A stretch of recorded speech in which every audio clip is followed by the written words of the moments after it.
তো গাইস, এই গরমের মধ্যে নিজেদের শরীরকে একটু রিফ্রেশিং করতে আজকে আমি বানিয়েছিলাম লিচুর শরবত। তো কিভাবে বানালাম এই লিচুর শরবত আজকে তোমাদের সেটাই দেখাচ্ছি।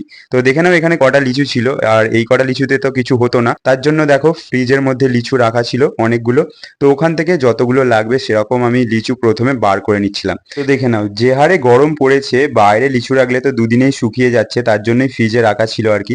আর লিচুগুলো হচ্ছে বোম্বাই লিচু, তার কারণে ভালোই মিষ্টি লিচুগুলো। তো লিচুগুলো নেওয়ার পর আমি একে একে ছাড়াতেও শুরু করে দিয়েছি, দেখে নাও। তো একদম লাল লাল লিচু একটা ছাড়িয়ে তো প্রথমে আমি নিজে খেয়েই নিলাম, খেয়ে দেখছিলাম কেমন লাগছে। আর সত্যি বলতে লিচুগুলো খুবই মিষ্টি ছিল। তো দেখতে দেখতে আমি সব লিচুগুলো ছাড়িয়ে নিচ্ছিলাম। তো লিচুগুলো সব আমার সারানো হয়ে গেছিল, আর এদিকে আমি দানাগুলোও আলাদা করে নিয়েছিলাম। তো এবার নেক্সট স্টেপ হচ্ছে এটা মিক্সিতে সব রকম জিনিসপত্র দিয়ে এটা মিক্স করতে হবে, যার জন্য লিচুটা আমি প্রথমে দিয়ে দিলাম, তারপরে চিনি দিয়েছিলাম আর সামান্য পরিমাণে নুন দিয়েছিলাম। তোমরা কারা কারা এই লিচুর শরবত খেয়েছো অবশ্যই আমার কমেন্টে জানিও। তো দেখো এখানে আমার অলরেডি কাজ প্রায় হয়েই গেছে, এবার শুধু মিক্সিটা অন করলেই হয়ে যাবে, 2 মিনিট ঘুরিয়ে নিলে। সত্যি বলতে আমিও এই ফার্স্ট টাইম করছিলাম এই লিচুর জুস, আমিও জানতাম না যে কিরকম খেতে হবে।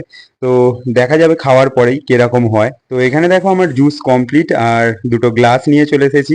তো গ্লাসের মধ্যে কিন্তু ছাঁকনি দিয়ে ছেঁকে নিতে হবে, কারণ লিচুর যে মিক্সারটা ভালোভাবে মানে গ্রাইন্ড হবে না, যার জন্য ছেঁকে নেওয়াটাই বেটার হবে। তো এখানে আমি দুটো গ্লাস আর ছাঁকনি নিয়ে চলে এসেছি, আস্তে আস্তে ছেঁকে নিচ্ছিলাম। দেখো একদম গাঢ় হয়েছিল, কিন্তু বেশ ভালোই গাঢ় হয়েছিল। তো ছেঁকে নেওয়ার পর ওপর দিয়ে কিন্তু একটা বরফও দিয়ে দিয়েছিলাম।